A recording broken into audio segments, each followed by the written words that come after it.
Harry and Meghan, and specifically this whole idea of them going their separate ways professionally. It's really got people talking. Yeah, it's definitely a hot topic. And I think what's particularly interesting is how this shift might impact their public image, especially with all the, the criticism they've been facing lately. Right. And the main source we're looking at today is this recent Fox News article that really gets into, their separate endeavors. So you've got Harry really focusing on the Invictus Games, which has been a cause close to his heart for years. And then Meghan kind of seems to be stepping back into her pre-royal world a little with the Netflix series, the lifestyle brand, even like venturing into the whole influencer realm. Yeah, it's almost like they're both returning to their roots in a way. So you've got Harry with his military background and his commitment to veterans' causes, and the Invictus Games really, embody that. And then Meghan with her passion for lifestyle and wellness. Remember her blog, The Tig? And her work on the Hub Community Kitchen Cookbook. Oh yeah, I do. And it's interesting to see them carving out these individual paths, especially considering the scrutiny they faced for, as the article puts it, monetizing their rift with the royal family. Do you think this move to separate projects is a way to maybe address that criticism or soften their image a little bit? It's possible. They've certainly been accused of profiting off of their royal connections. So this could be seen as an attempt to kind of distance themselves from that narrative, focus on their individual passions, showcase their commitment to causes that they believe in. Yeah, that makes sense. But I mean, could it also backfire?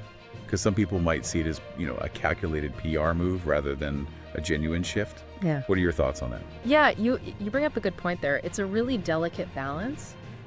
Because on the one hand, they're pursuing work that aligns with their interests and experiences. But on the other hand, there's that, shadow of skepticism. Is it genuine passion? Or is it just a desire to kind of control the narrative? Right.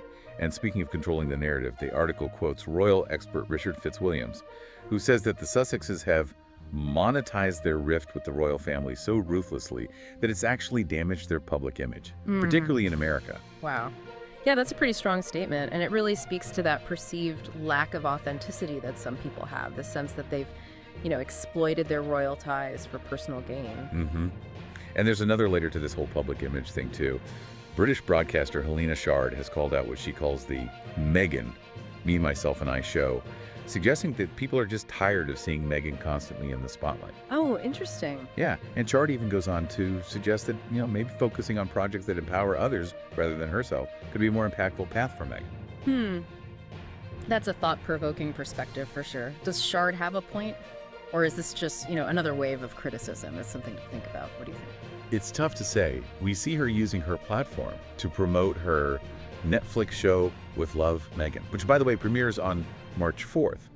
And it's all about, lifestyle and positivity and all that, at least on the surface. But then she's also been in the news for things like, getting signed Billie Eilish merch for a fan who lost her home in the LA fires. So it's this mix of self-promotion and seemingly genuine acts of kindness.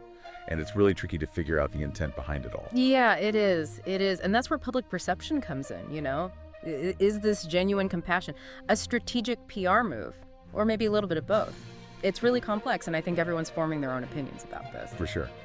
So we've got Harry focused on veterans, the Invictus Games, a cause that, clearly resonates with him deeply. And then Meghan seemingly embracing this influencer era with her lifestyle brand and Netflix show. Those are two very different paths, what you say. Definitely. And it'll be interesting to see how these individual endeavors play out, both for their personal fulfillment and their public image. But remember, they haven't completely separated their professional lives. Oh, right. Right. They're still working together on things through their Archwell Foundation. Yeah. Like the Parents Network that focuses on, helping families dealing with online harm. So it's not a total split. Not at all. And that adds another layer of intrigue to this whole thing. They're forging their own paths while still maintaining a united front on issues that they both clearly care deeply about, which raises the question, does this mean that this is all part of some calculated strategy, a way to diversify their portfolio, so to speak, so that if one venture, faces criticism, they've got these other things to fall back on? That's an interesting way to look at it. Almost like a risk management approach to their public image and their career trajectories. But let's circle back to Harry for a sec. The Invictus Games, this isn't a new thing for him, right? I mean, you think about his military service and how much that seems to have shaped his commitment to veterans' causes. Invictus Games are like a very concrete manifestation of it. Well, absolutely. I mean, he founded the games back in 2014, long before, stepping back from royal duty. So it's clearly a deeply personal mission for him, and he's been incredibly successful in raising awareness and support for, wounded, injured, and sick service personnel. Yeah. And it's interesting to kind of contrast that with Meghan's ventures, which feel a lot more commercially driven. Her Netflix series, for example, it's being described as a lifestyle show, which tends to attract a different audience than, say, a documentary about veterans. That's true. And the article really picks up on this perceived disconnect, this idea that Meghan's focus on lifestyle and influencer culture might clash with what people expect from someone with royal ties. Especially with all the criticism about them monetizing their rift with the royal family. It's almost like they're trying to have it both ways, capitalizing on the royal status, but also trying to distance themselves from it. It's a tough balancing act for sure. And the article even suggests that it's a balancing act that could totally backfire. I mean, they've built a brand around their royal connection, but if they alienate that audience by coming across as too commercial or out of touch, where does that leave them? Yeah, it makes you wonder if they can actually make this transition, to this new chapter without that royal foundation. Yeah. Especially when you think about the financial side of things. Yeah. Them separating from the royal family. Yeah, right. Because they've given up a lot to do this, haven't they? Financial security, royal protection, a certain level of influence, all to pursue this independent path. And now they have to, build a brand and generate income on their own terms. Which brings us back to that whole monetized rift idea. The article suggests that their willingness to, speak openly about their experiences with the royal family for a price has really eroded public trust, especially in America. It's a really complex issue because on one hand, they have the right to share their story and control their own narrative. But on the other hand, some people see it as exploiting their privileged position, a betrayal of the institution they were once a part of. Yeah, it definitely raises questions about authenticity and motive. And it'll be interesting to see how all of this plays out as they, navigate these new roles. Can they rebuild that trust? Can they find success on their own terms? I mean, it feels like this story is far from over. But you mentioned earlier that their separation isn't total, right? Right. And that's maybe the most fascinating part of this whole situation. They're pursuing individual projects, yes, but they're also presenting this united front on certain causes through their Archwell Foundation. Tell me more about that. What are some of the things they're focusing on through Archwell? Well, we already talked about the Parents Network, which is all about combating online harms that target families. They've also partnered with the World Central Kitchen to provide relief in disaster zones. And they've been pretty vocal about mental health awareness as well. So even while they're branching out individually, they're finding common ground through their philanthropic work. That suggests a level of strategic alignment, don't you think? Absolutely. It lets them use their combined influence, to support causes they're both passionate about. It's a smart move, especially with all the criticism they've gotten for focusing too much on their own personal grievances. So they're diversifying their professional portfolio, but at the same time, they're maintaining a shared commitment to certain values and causes. It's a very multi-layered approach. And it'll be really interesting to see how it all plays out. But here's something I've been wondering about. Do you think this whole separate projects thing could be a way for them to redefine their legacies? I mean, up to this point, they've been so tied to the whole royal family drama. Could this be their chance to kind of break free and establish themselves as individuals with, their own unique contributions? That's a really good point. It's like they're hitting the reset button, trying to shed that ex-royal label and, forge their own paths.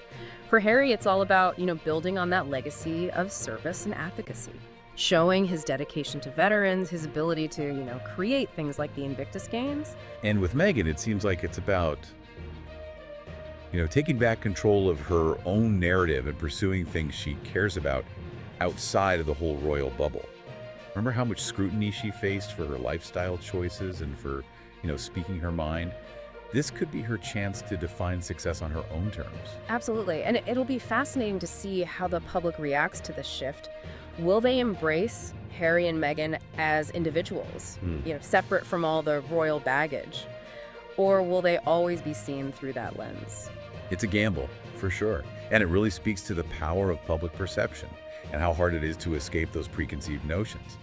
But even if they do find individual success, will that be enough to silence the critics who say they're exploiting their royal connections? That's a big question, isn't it? I mean, they built their platform on their royal status. Can they maintain that same level of influence and attention without it? It's a tightrope walk, and they'll need to be smart about how they handle it. So what's the takeaway for our listeners? What can we learn from this whole Harry and Meghan saga?